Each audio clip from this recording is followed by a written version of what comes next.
Hey guys, welcome back again. I hope you are doing well. So let's try to solve today's questions. Okay.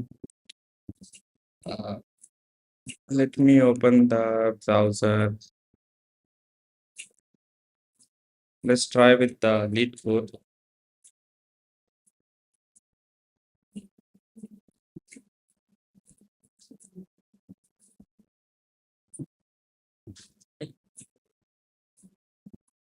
Okay, so it was already solved by me, but not today.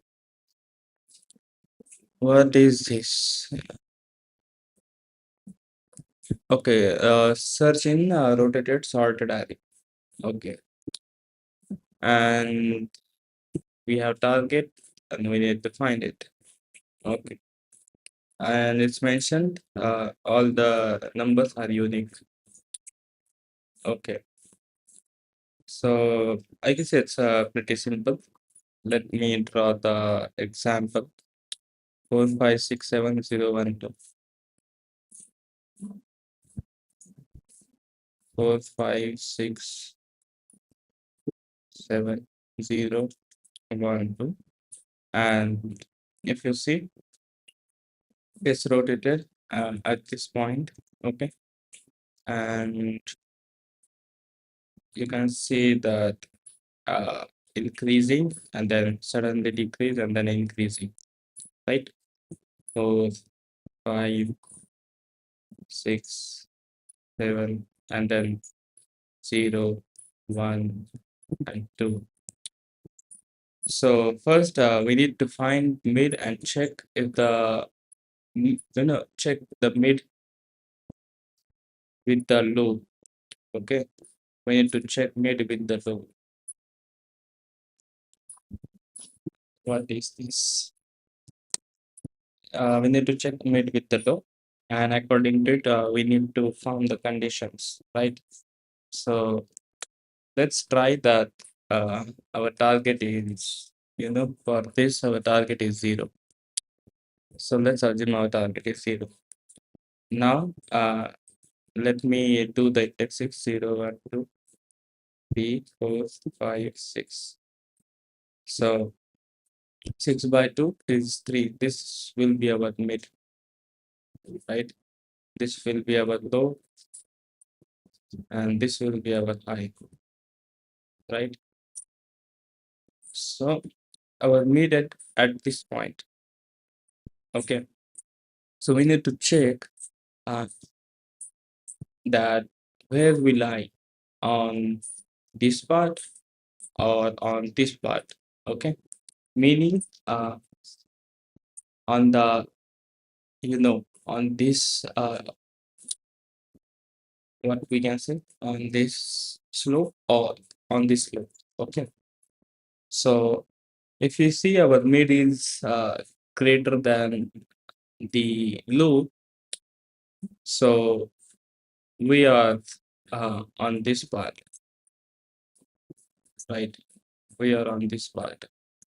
So then we need to check our, if our uh, you know the target is lesser than the mid, then probably we need to find uh on this, right? Let me on this, right?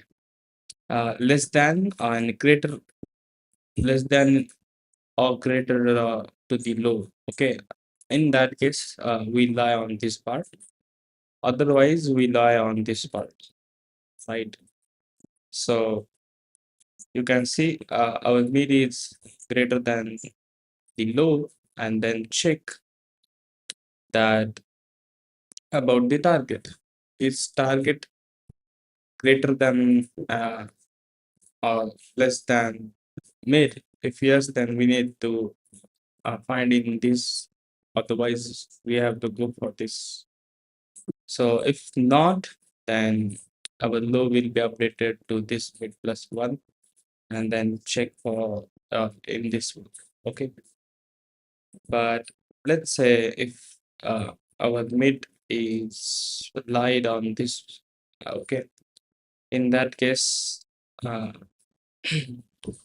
let's try to code a bit. Then while coding, I'll let you understand because it will take time. So first, the number of, okay, and low will be 0 and I will be n minus 1, while low is uh, less than equal to 5. Then finally, uh, low plus 5. And once we find the mid, then we have to check for it. If num nums of mid, uh, you know, nums of low is less than nums of mid, okay, less than nums of mid, uh, less than or equal to, let's say, uh, mid, and if there is another guess that it's not, meaning, you get any other example? Uh, let's try to add one example. 2, 1, 3. Otherwise, 3, 1, 2. So you can see the bit which is not less than, not greater than the low, meaning that this is our first where 3 is present, and this is our second where 1 is present. Okay, so we are at this point as a low, and mid is on the second slope, right? So in that case, we have to check on this portion, if it exists on this portion. So the first, if mid is less than equal to, mid is greater than equal to low, meaning we are on the first slope. So need to check that our target should, is on the first slope or not. How we can check? Nums of low uh, less than equal to target. Okay. Here we can check that if nums of mid is equal to target, then probably return the mid. But if not, then we don't need this less than equal to. We can check directly. Nums, equal less than equal to target, and target is less than nums of mid, right? So meaning it's present on the first slope. So then you can do I is equal to mid minus 1. Otherwise, meaning we are not on the first slope, so low is equal to mid plus 1. Okay. And here, let's check on the second slope. The target present on the second slope or not. If mid is less than target, and then you know target is greater than equal to nums of 5. Okay. If you see the code, I'm not using equal to wherever I'm mentioning the nums of mid, because we already first check that mid is not equal to target, so it's not meaningful to put the equal to here, right? And Okay, that means that our target is on the second slope, and if not, then phi is equal to maybe minus 1. Okay. Great. So I think everything looks good. Let's try return -1. If nothing happened,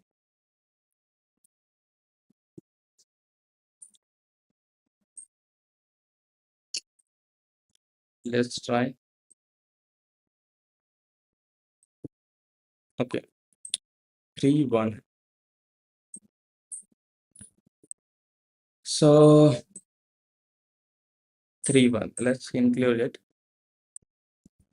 Understand why it failed on 3 1. 3 1. Indexing 0 1. Low will be 0. High will be 1. So and mid will be uh, 0, meaning this, right? So is this equal to the target? And target is 1, I guess. Yeah, that's 1. So is it equal to the target? No. So is mid is less than, so we are on this part. Meaning mid is greater than target. Mid is less than target now. So high is equal to mid minus 1.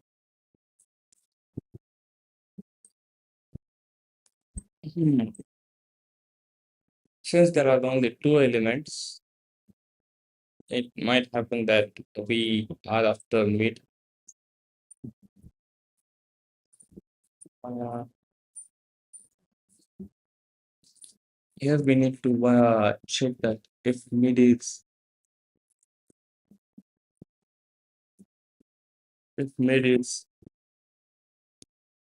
less than equal to lumps of high, meaning that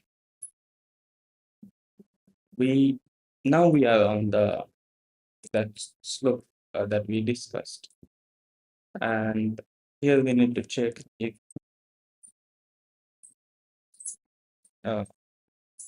target is lumps of mid. If the target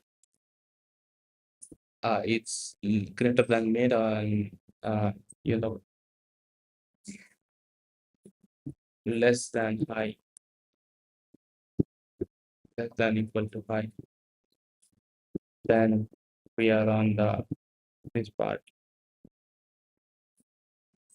Okay.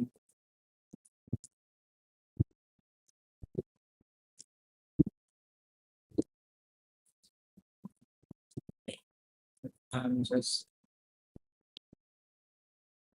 okay. Uh, but if not, mid is not less than,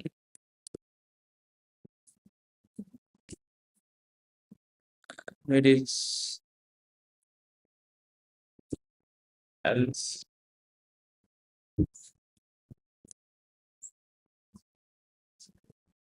high is equal to mid minus 1, and here uh, we are on that point where the mid is not less than equal to the high. So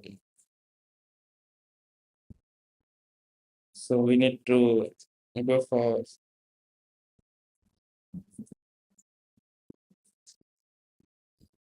right.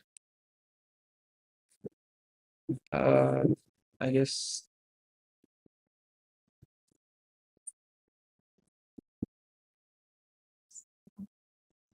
mid is less than target, and target is greater than the high plus 1. We need to put the equal here.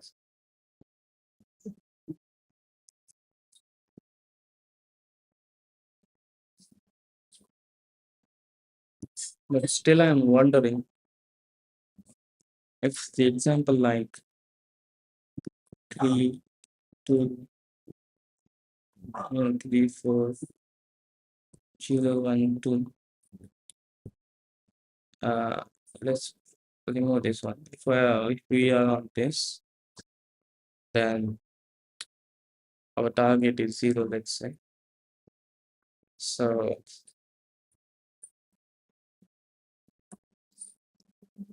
let's put something here. 2, and our target is 0.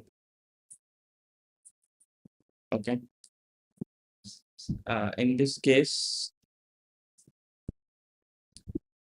we check the mid with the low.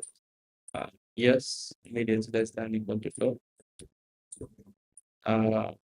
Is our target on this low, then low plus 1.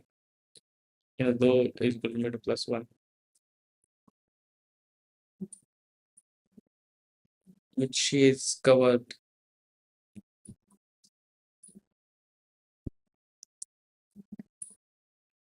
Let's try to submit. Okay, it's accepted. Great. So now we need to put here. It might happen that the low and the mid is same. So we need to go for the next low via this low is equal to mid plus 1. And that thing I was trying to do in the else part, but we can already cover this if we put the equal to here. Okay. So next is x for x surrounded by ones. What is this? A given an n cross m binary matrix, find the total count of all cells containing one that are unable to move out of the grid through a path of adjacent ones. And we can do up, down, left, right, and assume that the space immediately outside the grid is open. The path anyone directed directly on the outer boundary of the grid can immediately step out. Any connected to follow it also step out. Okay. So we need those cells, okay, the count of those cells which cannot uh, go outside the one, go outside the, what we can say, go outside the grid. Okay. So if you see carefully, we need to do the DFS on the surrounded, on the boundary ones. Okay. If we do the DFS on the ones that are present on the boundary, meaning that they can out, they can go outside the grid. So if we do on the DFS, we were connected to that ones which are present on the boundary, then we can pretty much solve this question, right? Meaning that, let's say 0, 1, 0, 1, 1.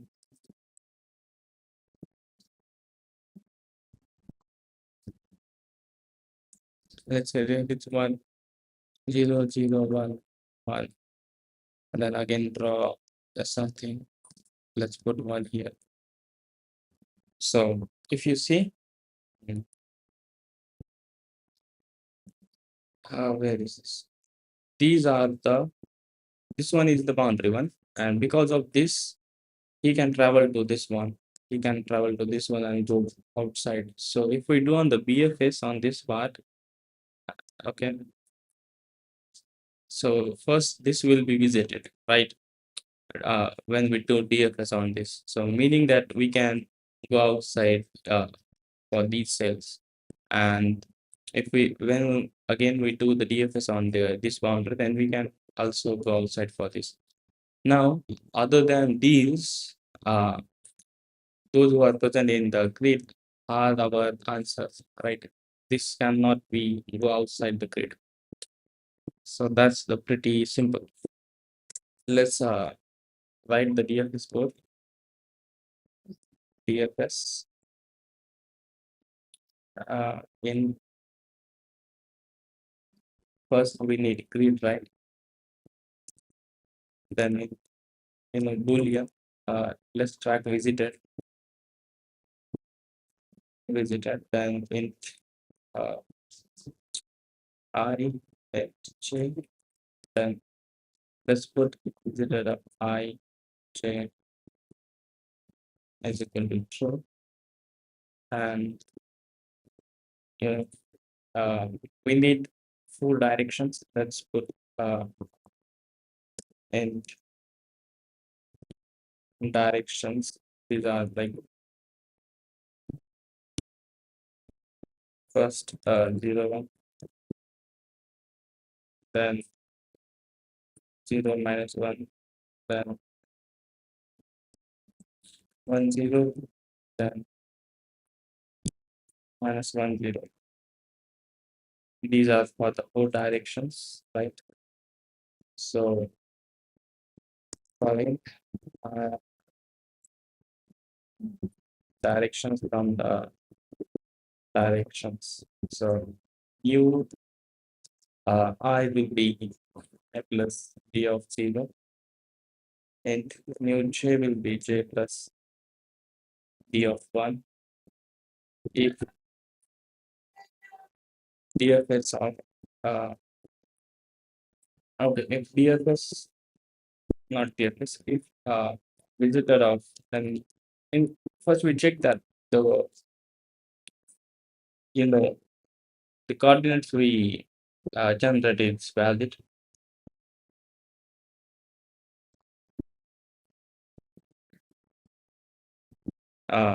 We need the grids and need the part line, then m grid of 0 part line. Now check for this. If Ni is greater than equal to n, or nj is greater than equal to n, meaning these are invalid. Otherwise, visitor of Ni, Enj is true, then continue. Okay. Yeah. Now, if not, then do the TFS. Great. Visitor I J, Ni, Enj. Now everything visited.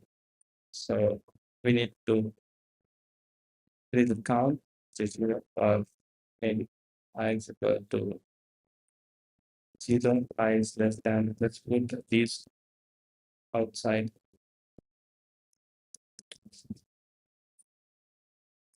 Okay.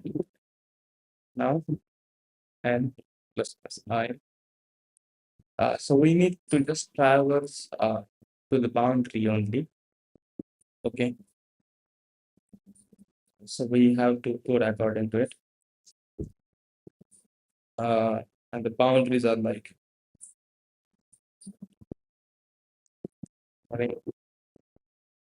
j is equal to j is less than f plus j. Now, if DFS of I, not DFS visited of, not visited of I, then put the DFS read visited I and j, and we need Boolean, visited, Boolean, and cross and okay. And since I mentioned, we just need the boundaries, right? So first, how we can track are we on the boundary? Okay. So if I is equal to 0 or j is equal to 0,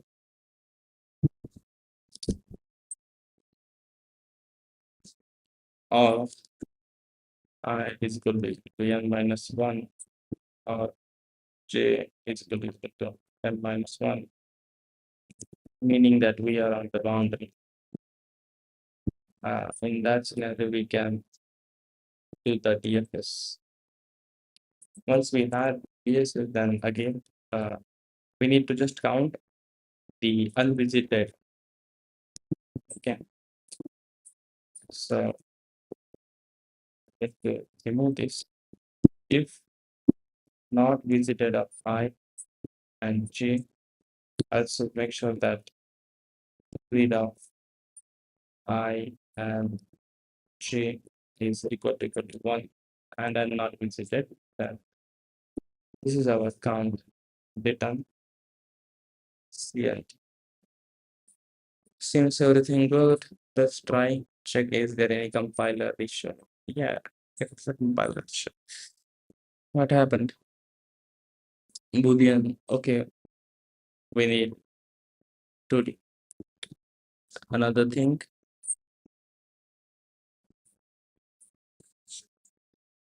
Visited. Yeah. Let's try. So the count is 0.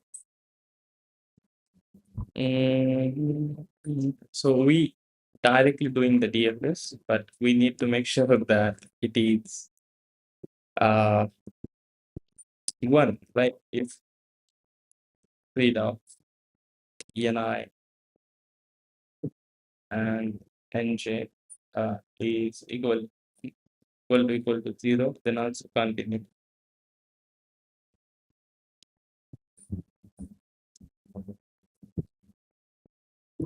But